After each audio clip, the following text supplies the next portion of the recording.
সরকারের অনেক উপদেষ্টা নিজেদের আখের গুছিয়ে সেফ এক্সিটের কথা ভাবছেন বলে মন্তব্য করেছেন জাতীয় নাগরিক পার্টির আহ্বায়ক নাহিদ ইসলাম। তিনি বলেন, উপদেষ্টা পরিষদের অনেককেই বিশ্বাস করাটা ছিল বড় ভুল। তাদের প্রতি আস্থা রেখে প্রতারিত হতে হয়েছে। উপদেষ্টারা অনেকেই বিভিন্ন রাজনৈতিক দলের সঙ্গে লিয়াজও করে ফেলেছেন। তারা নিজেদের সেফ এক্সিটের কথা ভাবছেন।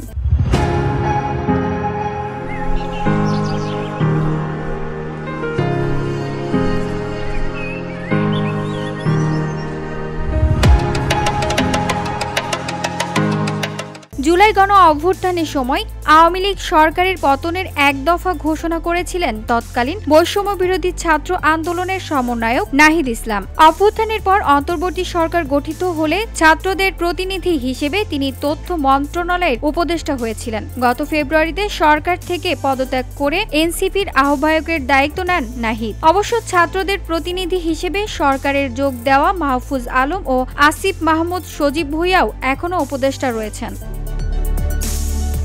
সাক্ষাৎকারে সাবেক তথ্য উপদেষ্টা নাহিদ ইসলাম বলেন, তারা কেউ সরকারের উপদেষ্টা পদে যেতে চায়নি। তারা জাতীয় সরকার গঠনের আহ্বান জানিয়েছেন। সেটা হলে ছাত্রদের দায়িত্ব নিতে হতো না। রাজনৈতিক শক্তি বা অভ্যুত্থানের শক্তি সরকারের না থাকলে অন্তর্বর্তী সরকার 3 মাসও টিকত না। 6 মাস সরকারকে উৎখাত করা বা প্রতি বিপ্লব করার নানা ধরনের চেষ্টা চলমান ছিল। এটি এখনো মাঝে মধ্যে আছে। সম্প্রতি একটি টেলিভিশন চ্যানেলকে দেওয়া এক সাক্ষাৎকারে নাহিদ ইসলাম এসব কথা বলেন। তার এই মন্তব্য নিয়ে সামাজিক যোগাযোগ মাধ্যম ফেসবুকে নানা আলোচনা সমালোচনা চলছে। বিভিন্ন ফেসবুক পেজ ও অ্যাকাউন্ট থেকে নাহিদ ইসলামের এই বক্তব্যের ভিডিও ও ফটোকার্ড পোস্ট করা হয়েছে। এসব পোস্টে পক্ষে বিপক্ষে নানা প্রতিক্রিয়া দেখা গেছে। VOD Bangla news desk.